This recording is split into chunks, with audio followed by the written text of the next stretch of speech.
Today's objective is using proportions to solve percent problems. All right, you know proportions compare to equal ratios. You also know that percent means for every, that's what the per means, and hundred, that's what the cent means. Today we'll use a proportion with one ratio comparing to 100, since that's the fraction that means percent, to solve percent problems. Let's say you took a quiz and got 15 out of 18 correct. Your score would be 15 out of 18. But what percent is this? Set up a proportion. And now what we're going to do is we're going to say 15 out of 18, because that's what we know, equals x over 100. Because if when we're looking for the percent, you know to write a fraction as a percent, it's always the number over 100. So we know the 100 is always in the denominator. So I wrote it again. Let's not talk about the crossing out yet. We need to simplify, then cross multiply to solve. So first I decided to simplify the 15 over 18. I said 3 goes into 15 5 times, 3 goes into 18 6 times. And then my denominator was 6, and then I had a denominator of 100, and I said, I can have reduced both of those by 2 because they have a common factor of 2. So then I get 3 and divide by 100 by 2 and get 50. Now I cannot simplify the 5 and the 50 because in proportions you can simplify the numerator, you can simplify the denominator, or you can simplify the individual ratios, because depending on how you write it, your ratios could change, but you cannot simplify across an equal sign. The only time you can do that is in a fraction problem, such as dimensional analysis. All right, let's multiply. 3 times x is 3x. 5 times 50 is 250. So 3x equals 250. Now to isolate the x, we divide both sides by 3. So x equals 250 divided by 3. Well, we need to just have a number, not a fraction. So 3 goes into 25 8 times with 1 left over. 3 goes into 10 3 times with 1 left over. And then put up a decimal point. 3 goes into 10 3 times with 1 left over, and it just keeps going on forever. So it would be 83.3 is our number, but when we write it as a percent, it's kind of different. We don't write a repeating bar with the percent. We would write this as 83 1/3%. Okay, so you change your repeating decimal back to a fraction when you're in percent land. Kind of weird, huh? All right, let's do another problem. What is 40% of 30? So I'm just going to talk about some information. Where do the numbers go? Well, you know the percent should go with the 100. So I'm going to put the percent here.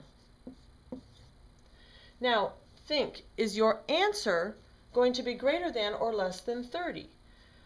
Well, if you're looking for 40% of 30, 40% is less than 50%, and 50% is half. So we're looking for a piece of 30, so the number we're looking for is going to be smaller than the 30, okay? Because 100% of 30 is 30. So any number smaller than 100 is going to be less than 30. So we're going to put our x here and our 30 here. Now we can simplify. Let's simplify the 40 and the 100 first. Or we could do the 30 and the 100, but let's do the 40 and the 100. All right, I'm going to cross off my zeros. 4 and 10 can be simplified to 2 and 5. Do you want to simplify the 5 and the 30? Let's not this time. Let's pretend you're done doing that. 5 times x is 5x, because the numbers aren't really that bad. And 30 times 2 is 60. Divide by 5, divide by 5. What does x equal? 12. So my answer is 12. 12 over 30 is the same as 40 over 100. So 40% of 30 is 12. All right, let's do some more. Here's an example. 22 is 55% of what number? Well, this is just a review again, what we're going to do. We're going to write our proportion format, a line equals line over 100, because I always know the percent's going to be over 100. And if I know the percent, fill it in and think about if my answer is going to be greater or larger than the number you're given. Because what if I said, what is 130%? Then that number will be bigger than the number I'm given. All right, fill in the numbers in the proportional to the percent ratio. If I'm given the percent, if the bigger number is in the numerator, then over here the bigger number needs to be in the numerator also. And if I need to find the percent, then write down the ratio you are given, like the 15 out of 18. All right, simplify, then cross multiply. Oh, I wanted to not have that in there. Hold on a minute. Let's erase this. Because we're not doing decimals right now. I actually did this video once and realized I made a mistake, so I had to do the whole thing over. Because I love you guys. Okay, here we go.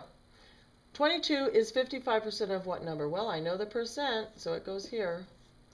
And I'm finding less than 100%, so the number I'm given goes in the denominator, and what I'm finding goes in the numerator.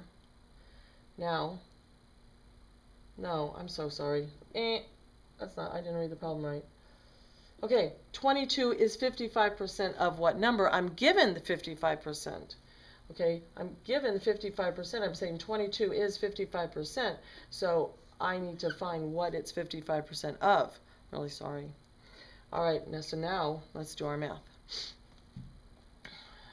22 and 55, they have a common factor of 11.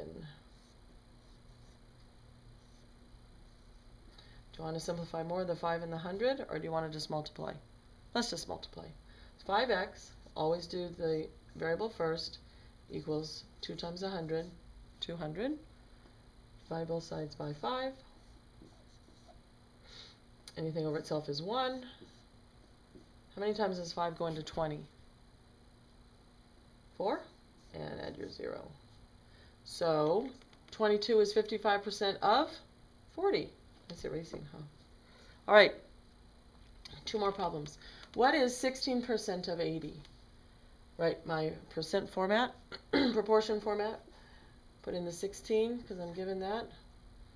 But this time, 16% of 80. This time I'm given the 80 and I need to find 16% of it. So I know that's going to be smaller. So it goes in the numerator.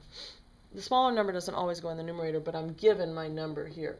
As opposed to this one, I have 22 is 55% of something. I know the 22 goes with the 55.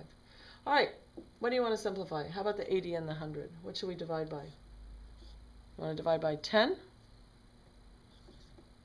Oh, I can reduce again. What should we divide by? How about 2? So if you saw before that 20 goes into both 80 and 100, if you would have divided by 20, you would have gotten 4 and 5 on your first time. All right, I cannot simplify the 4 and the 16. You may not simplify across an equal sign. It's illegal. 5 times x is 5x.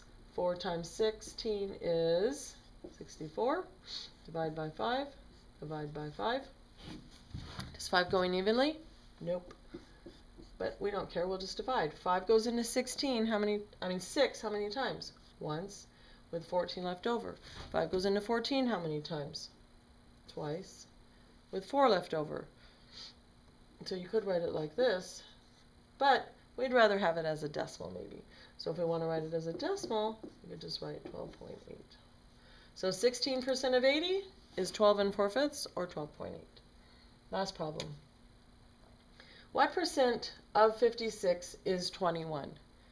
So this is like the first problem. You got a 21 out of 56. Okay? So I'm going to write in my problem. The only time the numerator is larger than the denominator is if it's over 100%. And if I had said, what percent of 56 is 100, then it would be reversed. But the way it's written is saying you got 21 out of 56. Okay, can I reduce 21 to 56? I can't divide by 2 because this is an even number. Can I divide by 3? Does 3 go into 21? What's your divisibility rule? Yes, it does, huh? Goes in 7 times. Oh, and 7 goes into 56. So I'll divide by 3 and get 7. I'm sorry. I'll divide by, let's try that again. 7 and get 3/8. Having a little problem, aren't I? Should we simplify the 8 and the 100, or do you just want to multiply now? I heard you say just multiply. 8 times x and 3 times 100. Divide by 8, divide by 8. X equals, well, do you want to just divide? Let's just divide. 8 goes into 30 how many times? 3, that's 24. With how many left over? 6. 8 goes into 60 how many times? Well, 8 times 7 is 56. And so then we have 4 left over. Does 8 go into 4? No. Put a decimal point. Does 8 go into 40? Yes. How many times? 5. So it's 37.5%. Now I did all that division just talking to you. I didn't write it down. We could have reduced. We could have done 300 over 8. Let's divide by 4. 75 over 2. And then cut that in half and got 37.5. Or if we would reduce this 8 and that 100, that would have helped us too. And the reason I didn't reduce is I just wanted to show you it's just a lot easier to deal with smaller numbers. All right, there is a proportion you can use to help you with the percents, and you may already know it. And it's you think about is over of equals percent over 100. The percent always goes over the 100 like we've been talking about. But the number that's by the is goes in the numerator. The number that's by the of goes in the denominator. For example, on this one, of 56, the 56 went in the denominator. Is 21, the 21 in the numerator.